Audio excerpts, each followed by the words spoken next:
Hello again, everyone, and welcome to another live stream here on Line Grit the Mic Live. We just did a Cowboys season record prediction a couple of minutes ago, about a half hour ago, but now we're going to do a Cowboys-Bucs preview. We are just over 24 hours away from Cowboys-Bucs on Thursday night, so let's get right into it. We're going to talk about matchups. We're going to talk about where the Cowboys have the advantage, where the Bucs have the advantage, and a final prediction of how the Cowboys will win, how they will lose, and what my overall prediction is. So we got Sarah A in the comment section right off the bat talking about how many Bucs orders she's had. Sarah A from Vivid Seats. So just wanted to bring that up, but let's get right into it. So let's start with the Cowboys on offense. Let's add this to the screen right over here. Perfect. So Cowboys front versus the Bucs front. So the Cowboys offensive line, quarterback and running backs versus the Bucs front over here. So obviously the big news of the day is that Zach Martin is officially declared out. But I think it's safe to say right now that La'el Collins will be in at right tackle. And as you can see, I highlighted La'el Collins and Tyron Smith and Dak, of course, because all my X factors, all my guys that will need to be difference makers are in yellow. Obviously, everyone has to step up their game and be really, really effective, especially these three men in the middle, Tyler Biadasz, Connor McGovern, and Connor Williams will have to be phenomenal for the Cowboys to have a chance, because if Vita Vea and Ndamukong Suh, and more so, them and William Golston, but mostly Vita Vea and Ndamukong Suh,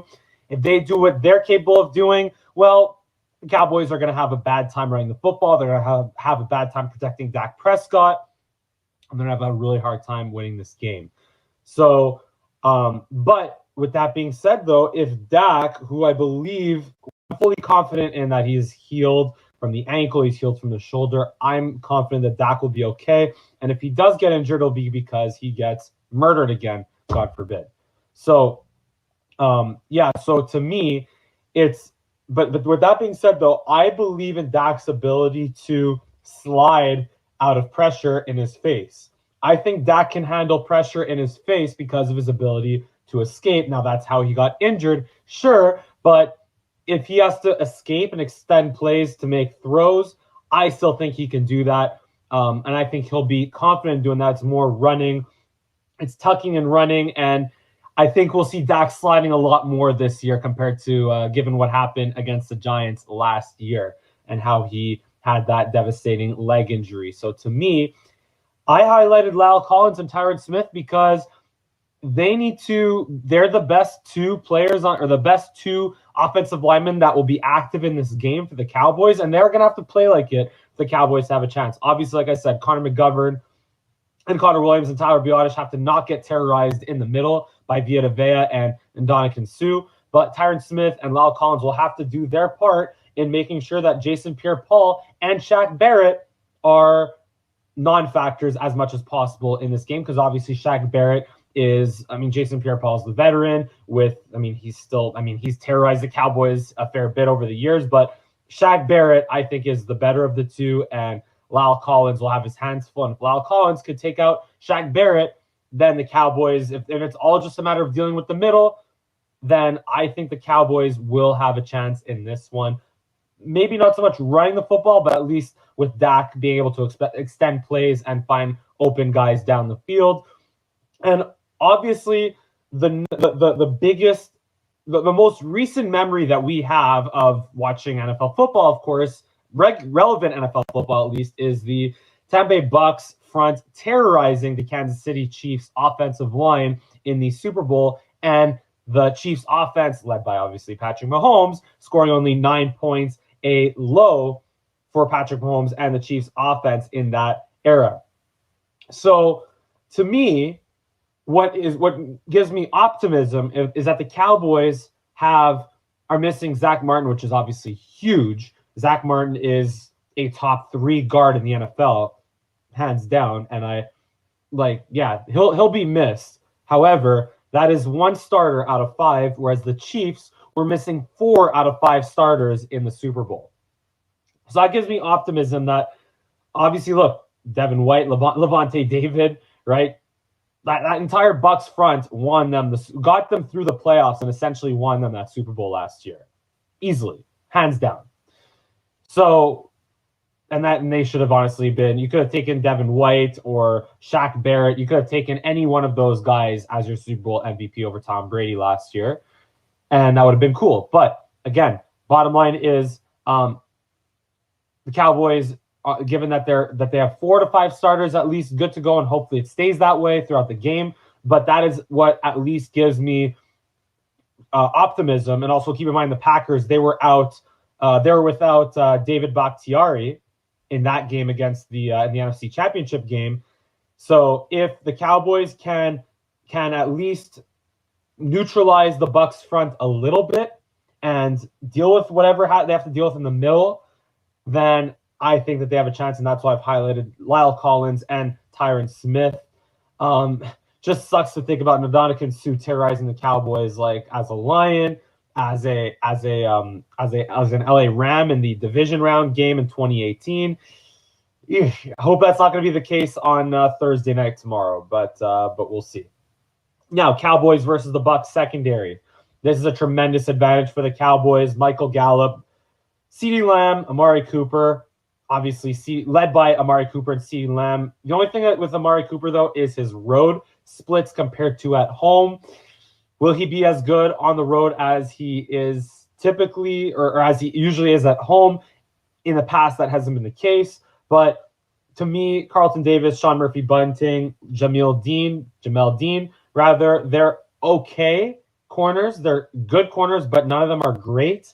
And the Cowboys have invested first-round picks in Amari Cooper, obviously the trade, first-round pick in CeeDee Lamb, and Michael Gallup, who is in a contract here. He'll be highly motivated, obviously, to put up another 1,000-yard season. So the Cowboys should win against the Bucs secondary. However, the wild card for me, why I have him highlighted, is Antoine Winfield Jr., because he could be the reason why the Bucs actually neutralize the Cowboys receivers, because all it takes is for Amari to maybe beat Carlton Davis clean off the line of scrimmage and, get an open free release and a crossing route, sure, but in comes Antoine Winfield Jr. to blow it up and just completely just obliterate Amari or CeeDee or Michael Gallup over the middle, or even Blake Jarwin or Dalton Schultz.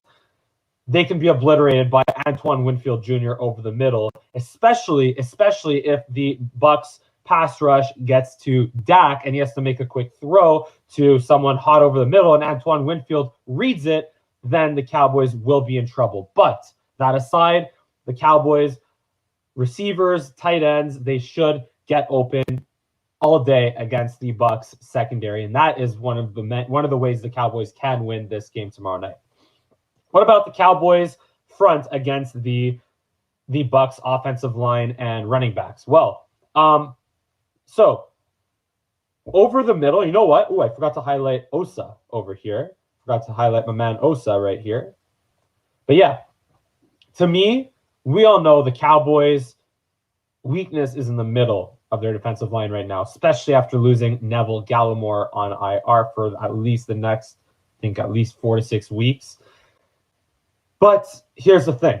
3 wild cards, 3 awesome things could happen potentially tomorrow night that give the Cowboys a chance to win this one on defense at least. The Bucs offensive line, I think Tristan Wirfs is going to take out DeMarcus Lawrence, at least from a pass rush standpoint. In the run game standpoint, DeMarcus Lawrence is really good at stopping the run, but Tristan Wirfs is an amazing offensive tackle on the Bucs, and a large reason why Tom Brady had all day to throw so often last year. So I think DeMarcus Lawrence could become a non-factor in this game, at least as a pass rusher, and same for whoever's rushing behind him in Dorrance Armstrong or also Bradley and I, right? And Chauncey Golston might play in this game, which could be, he missed all of training camp. He might be inactive, but he might be healthy enough to play in this game. But so anyway, DeMarcus Lawrence, that right side of the Bucs line or left side of the Cowboys line, the Bucs will win that matchup. But However, can Osa Odigizua, can Osa make some plays? How good is Osa? He was amazing in training camp. He was really good in preseason. Can that translate to week 1 and the rest of the season? Can Osa be that much of a difference maker in the middle of the Cowboys' offensive line? Can he win in the middle and allow for or not allow Leonard Fournette or Ronald Jones to make plays in the run game? Can he keep the front of the line clean for Keanu Neal and Leighton Vander Esch and Jalen Smith if he gets in there? That's what I'm looking at for the Cowboys side. And also on the other side of the line, you got Randy Gregory. Can Randy Gregory win against offensive tackle Donovan Smith? Again, Randy Gregory.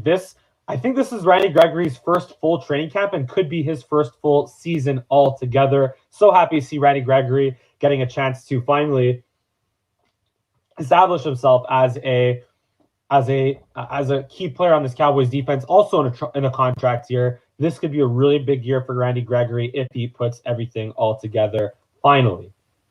So that's where the Cowboys can potentially win, is with Randy Gregory against Donovan Smith and Osa in the middle. But then obviously, last but not least, the guy they traded back for and then drafted, Micah Parsons, who has been, again, phenomenal in preseason, phenomenal in training camp, creating turnovers, getting all around the ball with his 4.3 speed, but also making plays in the backfield because he has the size of a defensive lineman. What can Micah Parsons do in this game to impact Tom Brady, who also, by the way, complained about the Cowboys having a number 7 Trevon Diggs and a number 6 Donovan Wilson and a number 11 Micah Parsons, a number 9 Jalen Smith? So what can Micah Parsons do for the Cowboys? What plays can he make to help the Cowboys win this game? We shall see. But who knows what he will be? He'll be if he is disrupting Tom Brady, just covering, who knows what he'll do? We have no idea. He can single-handedly though help the Cowboys win, and that's why he is just obviously highlighted. I don't know if he'll line up on the edge. He can line up in the middle, line up from the linebacker spot. Who knows? But however it is, he can be the linebacker version of, at best, maybe can Micah Parsons become a Troy Polamalu, but a linebacker, or a who's the guy? I'm blanking here. Give me a second. Jamal Adams. Yeah, I don't know why I blanked out on Jamal Adams there. But yeah, can he be a linebacker version of Jamal Adams, where he just has his own agenda on every single play, whether it's rushing the quarterback, whether it's covering, whether it's reading and reacting? Just what can Micah Parsons turn into? And honestly, I've stated this before, I think, on this podcast, and I've definitely stated it otherwise. Micah Parsons not only has to be really, really good and live up to the hype, but he has to even be better than that, because guess who else is living up to the hype? Rashawn Slater down in LA. And if Tyron Smith or Zach Martin or Lyle Collins are going to miss any significant snaps, which I hate to say, it seems to be inevitable given the last couple of years, well, they have the horses to potentially plug in Leighton Vander Esch, Keanu Neal, maybe even Jalen Smith, more likely Jabril Cox down the line to play to fill the void at linebacker. But what do they have at offensive tackle if Tyron Smith, Lyle Collins, or Zach Martin miss significant time? Who knows? And Rashawn Slater could be starting in place of Zach Martin at right guard, or at left guard for Connor Williams, and I would say Rashawn Slater would have been a starter for the Cowboys. He wouldn't have sat on the bench. They would have plugged him in somewhere on the offensive line. But all this to say, that's draft night from late April or early May, and we are in week 1 finally. And Micah Parsons is a Dallas Cowboy, not Rashawn Slater. But because Rashawn Slater could have been a Dallas Cowboy, Micah Parsons has to be good enough for us to forget that Rashawn Slater could have been a Dallas Cowboy. So that's what I'm going to say about that. Last but not least, the Bucs weapons. Again, so I won't spend too much time on this. The Bucs weapons over there against the Cowboys secondary. Yeah, the Bucs are just should in theory dominate the Cowboys secondary. Although Trevon Diggs versus Mike Evans, can Trevon Diggs contain Mike Evans? But even then, they could just throw it at Brady could just throw it at Gronk or Chris Godwin or Antonio Brown, who maybe we all forget about, but he could potentially find his old form from his prime in Pittsburgh. And if he does, well, then the Bucs are just the Cowboys don't have a chance at stopping the Bucs, except again, unless Micah Parsons or Randy Gregory can disrupt Tom Brady from the outside, or Osa can disrupt Tom Brady from the middle. So, went through all the matchups here, but how do the Cowboys win? Well, like I said, I'm going to just make this very simple. I could make this complicated. I could talk about all the ifs, ands, and buts, but honestly, it's going to come down to this for the Cowboys winning. Dak Prescott is going to have to play like he did last year. He's going to have to be a top 5 quarterback. And obviously, the line has to protect him, and Zeke has to not fumble the ball. That's important. But when all is said and done, Dak was the reason why the Cowboys had a chance in the games that they should not have had a chance winning last year. And a lot of people are saying that this is a game that the Cowboys don't have a chance to win either. But if they are going to have a chance, it's going to be because of Dak making enough plays, finding CeeDee Lamb, finding Amari Cooper, finding Michael Gallup, maybe finding Blake Jarwin in the red zone, maybe even finding Zeke on a check down, escaping and all that. So can Dak, first of all, not get his head taken off by the Bucs front, but can Dak make enough plays to lead the Cowboys to victory? And that's how the Cowboys have a chance to win this one. Secondly, very simple. Where was I? Yeah, here. Like I said before, what can number 11 do? What can Micah Parsons do to disrupt the Bucs offense?